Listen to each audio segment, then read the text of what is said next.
안녕하세요. 남편과 이혼을 결심한 30대 여성이에요. 오늘 정신 나간 신우에 관해서 이야기를 좀 해보려고요. 시댁 식구들이 어떻건 간에 남편하고만 잘 살면 되는 줄 알았더니 그것도 답이 아니라는 걸 뼈저리게 배웠습니다. 특히 남편에겐 저보다 한 살 어린 여동생, 그러니까 신우가 있는데 이 신우가 진짜 개망나니가 따로 없네요. 진짜 남편 여동생이니 그나마 인간 대접해주고 대면하고 살았지. 남이었으면 상종도 안 했을 텐데요. 일단 남편하고는 원래부터 알고 지내다가 결혼하기 몇 년 전 관계가 급속도로 진전이 되었어요. 제가 당시 이직 후 새 직장에 적응하면서 여러 가지로 마음고생을 하던 시기였는데 그때 남편이 저에게 이런저런 도움을 많이 주었거든요. 그리고 돌이켜 생각해보니 그때부터 남편이 아는 오빠가 아닌 남자로 보였던 것 같아요. 게다가 남편도 저에게 호감이 있었는지 말로는 격려 차원이라고 했지만 이런저런 이유로 매번 저를 불러냈고 그렇게 자연스럽게 연인 사이가 되었습니다. 그리고 3년의 연애 끝에 결혼까지 하게 되었고요. 하지만 결혼할 때 아예 잡음이 없었던 건 아니에요.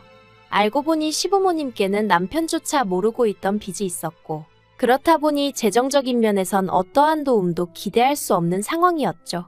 반면에 친정에서는 제가 맞이이기도 하고 개운이다 보니 해주시겠다는 것도 많았고 그만큼 남편 쪽에 바라시는 것도 많으셨거든요.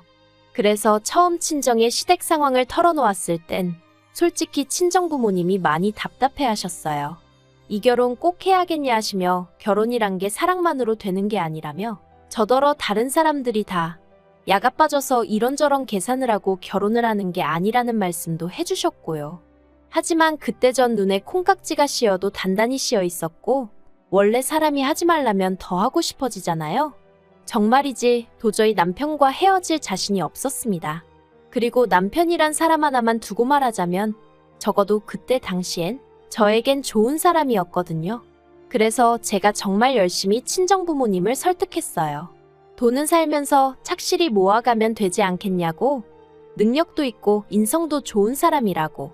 그리고 남편도 남편대로 저희 친정부모님께 앞으로 자기의 인생계획서를 써서 드리기도 하고 친정아버지랑 따로 남자 대 남자로 면담도 하고 나름대로 노력을 하더라고요. 그리고 이런 저희들에게 결국 자식 이기는 부모 없다는 말처럼 친정부모님이 두 손 두 발 다 들어주셨죠. 친정에서 결혼식 비용도 다 대주셨고 집 구하는데 1억이란 목돈도 해주셨어요. 거기에 제가 모아둔 돈도 따로 있었고요. 반면에 남편이 해온 건 자기가 모아둔 4천만 원과 할부가 남아있던 6년 된 자동차 한 대가 전부였죠. 그래서 남편과 상의 끝에 허례허식은 생략하자 했어요. 제가 비록 사랑에 눈이 멀었다곤 해도 해주는 거 없는 시댁의 친정부모님 주머니 털어 이것저것 채워 넣을 만큼 속이 없진 않았거든요. 그런데 막상식을 올리고 나니까 어머님이 한 말씀 하시더라고요. 남들은 자식 키워 장가 보낼 때 고생했다고 가방 받고 돈 받고 심지어 당신 아는 집은 사돈 내서 차도 바꿔주더라는데 저희는 어째서 예단도 하나 안 보낼 수가 있느냐고요. 황당했죠. 그래도 다행히 남편이 먼저 나서서는 내가 해간 게 없는데 뭘 바라냐고 어머님한테 무안을 주대요. 그래서 저도 더는 그냥 말을 안 하긴 했는데 사실 결혼 전에는 제가 어머님 아버님 뵐 일이 몇 번이나 있었겠어요. 처음에 시댁에 인사드리러 갔을 때 한 번, 그리고 상견례 자리에서 한 번이 전부였거든요. 그리고 그땐 시부모님 두 분 다 워낙 말수가 없으시기도 했고 저도 저대로 긴장을 많이 했던 탓에 솔직히 어떤 분들인지 파악하기가 쉽지 않았죠. 그런데 막상식을 올리고 나서야 좀 뻔뻔하시단 생각이 들대요. 한편 저희가 결혼하고 몇 달 지나지 않아 어머님 생신이었는데 신우가 자기 애인이라며 남자를 한 명 데리고 왔어요. 그리고 제가 보니 남자가 인물은 없어도 사람이 서글서글한 게 성격도 좋아 보이고 무엇보다 신우한테 무척이나 잘하더라고요. 뭐 두세 시간의 짧은 시간이었지만 행동 하나하나에 배려가 있었달까요? 그리고 이튿날 신우가 저에게 연락을 해와서는 어제 자기 남자친구가 어땠냐고 묻길래 느낀 그대로 얘기를 해줬네요. 참고로 이때는 저랑 신우의 사이가 그럭저럭 좋은 편이었습니다. 신우랑 제가 나이가 1살 차이가 나고 제가 엄연히 윗사람이긴 했지만 개월수로는 반년도 안 되는데 새언니 소리가 안 나온다고 징징거려서 제가 어른들 계실 때는 조심하고 아닐 때는 편할 대로 하라고 했더니 신우 말로는 제 성격이 너무 좋아 보여서 친하게 지내고 싶었다나요? 아무튼 저도 신우랑 날 세워서 좋을 게 뭐가 있겠나 싶어서 그럭저럭 우호적인 관계를 유지하고 있었죠. 하지만 신우가 저니까 하는 말이라면서 솔직히 결혼하기엔 너무 좋은 조건인데 얼굴만 보고 있으면 기분이 나쁘다는 거예요. 그래서 제가 그게 무슨 소리냐니까 남자 얼굴이 너무 못생겨서 가끔은 화도 난다나요? 황당했죠. 결혼 이야기가 오가는 상대의 외모를 그런 식으로 평가한다는 게. 듣다 못한 제가 신우더러 그러면 안 사랑하는 거 아니냐고 물었습니다. 사랑하지도 않는 사람하고 결혼을 왜 하려고 하냐고. 차라리 헤어지라고 했죠. 그랬더니 그렇게는 못한대요. 돈도 잘 벌고 자기 ATM이라나 뭐라나. 너무 충격적이었어요. 하지만 그렇다고 제가 신우한테 이러쿵저러쿵 말하기도 그렇고 그래서 사람들이 결혼할 때 사랑만 가지고는 안 된다고 하지만 그래도 사랑이 있어야 살 수 있는 것 같다고 애둘러 한마디 했거든요. 그런데 신우가 그냥 피식 콧방귀만 뀌고 말대요.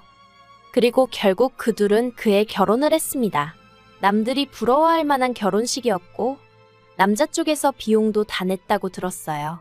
그리고 결혼식장에서 화장실에 갔다가 우연히 어머님 지인분들이 저희 어머님은 제주도 좋다며 아들, 딸 다 돈 한 푼 안 들이고 결혼시키는 거 보면 대단하다고 말씀하시는 걸 듣게 되었는데 기분이 썩 좋지는 않대요. 그런데 문제는 신우가 결혼 후에도 정신을 차리지 못하더라고요. 듣자 하니 시매부는 정말 신우뿐만이 아니라 저희 시부모님한테도 극진하게 잘했는데 신우가 시매부를 정말 남보다도 못하게 대했어요. 가족들 다 모인 자리에서 외모 가지고 비하를 하기도 하고 어떻게든 깔아뭉개려고 혈안이 된 사람 같더라니까요.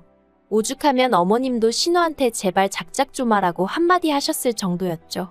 하지만 정작 시매부는 늘 허허실실 웃으며 저 사람은 저런 성격이 매력이에요 하는데 아마 다들 말은 안 했어도 여러 의미로 대단하다 싶었을 거예요.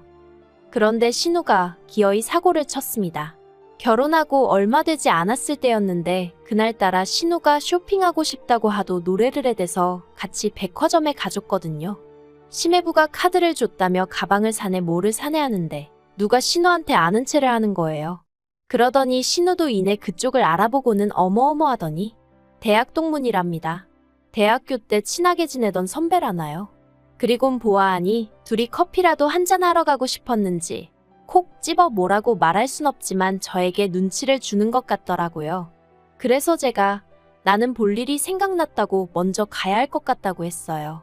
그랬더니 아니나 다를까 신우가 기다렸다는 듯이 그러냐면서 얼른 가보라는데 좀 황당하기도 하고 저렇게 반갑나 싶기도 하고 아무튼 뒤에서 그 남자가 신우더러 아줌마 안 갔다느니 대학생 때 그대로라느니 헛소리를 해대는 게 귀에 쏙쏙 들어오대요.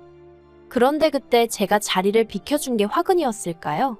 그날 이후로 신우는 예전만큼 저한테 어디 가자 뭐 하자 하며 연락해오는 일이 없었고 저도 그 무렵 회사에서 승진을 하면서 맡은 업무가 늘어나 그런 신우의 변화에 신경 쓸 여유가 없었어요. 그리고 어떻게 보면 애시당초 신우와 올케가 친한 게 흔한 일도 아니었으니 신우의 그런 변화가 당연하단 생각도 들었고요. 하지만 실상은 그런 이유 때문이 아니었습니다.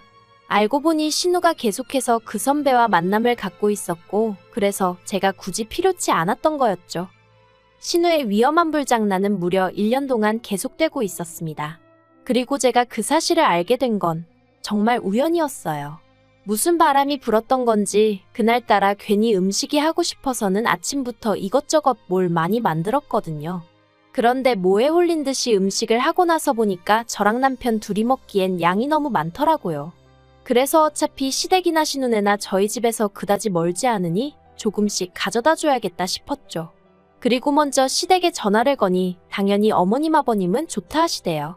하지만 신우는 전화를 몇 번을 했는데도 통 받지를 않는 거예요. 이미 가지고는 나왔는데. 그래서 그냥 현관 앞에 두고 가면 가지고 들어가겠지 싶어 신우네로 향했습니다. 이내 신우네 도착을 했는데 현관이 조금 열려 있더라고요. 보니까 얼마나 서둘러서 집에 들어갔는지 현관문에 신발이 껴서 문이 제대로 닫히지 않았던 거죠. 어이도 없고 요즘 세상이 어떤 세상인데 싶어서 신우 이름을 부르며 집 안으로 들어갔어요. 그런데 갑자기 우당탕 후다닥 소리가 나더니 신우가 어어하고 나오는데 흐트러진 그 꼴이 말이 아니더라고요. 그리고 신우 뒤에서 어떤 남자가 손살같이 튀어나와 저를 밀치고 현관 밖으로 뛰어나가는 거예요. 누구지? 어디서 봤던 사람인데 싶으면서도 신우한테 일단은 괜찮냐고 물었어요. 그러자 신우가 대답은 안 하고 저를 잡아 끌더니 지금 본 거 절대로 아무한테도 말하면 안 된답니다. 그리고 그제서야 저도 상황 파악이 좀 되더라고요. 그래서 제가 신우더러 이게 지금 무슨 경우냐고 한마디 했어요. 심해부는 어디 간 거고 아까 그건 누구고. 그러자 신우가 구구절절 설명을 하려길래 제가 됐다고 설명하지 말라고 했어요. 그리곤 그냥 한마디 했습니다. 사정이 어떻건 간에 어떻게 외간 남자를 집에 들이냐고 그런 일은 하지 말라고요. 그리고는 신우한테 윗사람으로 그리고 친구로 한마디 더 하는데 정리하라고 했네요. 심해부 알기 전에 깔끔하게 정리하라고요. 이러다 심해부한테 걸리면 그 뒷감당을 어떻게 하려고 그러냐 했죠. 그랬더니 신우는 그렇게 하겠다면서 몇 번이나 저한테 비밀은 지켜달라대요. 그래서 알겠다고 했어요. 솔직히 저도 남의 가정사에 감나라 배나라 하고 싶지 않았고 좋은 일도 아닌데 얽히기도 싫었으니까요. 하지만 꼬리가 길면 밟힌다는 옛말처럼 결국엔 일이 터졌습니다. 하긴 아무리 심해부가 사람이 좋아도 신우가 매번 핸드폰만 들여다보고 돈도 어지간히 쓰고 다녔던 모양이니 눈치를 챘겠죠. 그리고 심해부도 속이 없는 게 아니더라고요. 아버님 생신날 저희 부부, 신우네 부부 다 같이 꽤 이름난 호텔에서 식사를 하게 되었는데 심해부가 아버님께 선물이랍시고 제법 두툼한 봉투 하나를 건네더라고요. 그래서 저는 속으로 선물로 돈 100만 원 정도 드리는 건가 싶었는데 그 안에는 온통 신우와 어떤 남자가 찍힌 사진 그리고 신우가 써댄 카드 명세서. 아버님이 처음엔 이게 뭐냐고 들여다보시다가 나중엔 부들부들 떠시더라고요. 그리고 그 옆에서 신우는 심해부더러 이게 뭐하는 짓이냐고 미쳤냐고 소리를 지르고 그런데 심해부가 정말 눈도 깜빡 안 하더니 이혼하자 하대요. 너랑 그놈 다 고소할 거니까 합의금 잘 마련해두라면서 말이죠. 말 그대로 집안이 쑥대밭이 되었습니다. 어머님은 머리를 싸매고 드러누우셨고 아버님은 꼴도 보기 싫다며 네 알아서 하라고 아주 신우를 내치다시피 하셨어요. 그러자 신우가 정신이 나가버린 건지 헛소리를 하대요. 자기가 이렇게 된 건 제 탓이기도 하다고요. 그래서 제가 그게 왜 내 탓이냐니까 그날 처음 그 남자랑 마주쳤을 때 제가 일부러 자리를 만들어주지 않았냐입니다.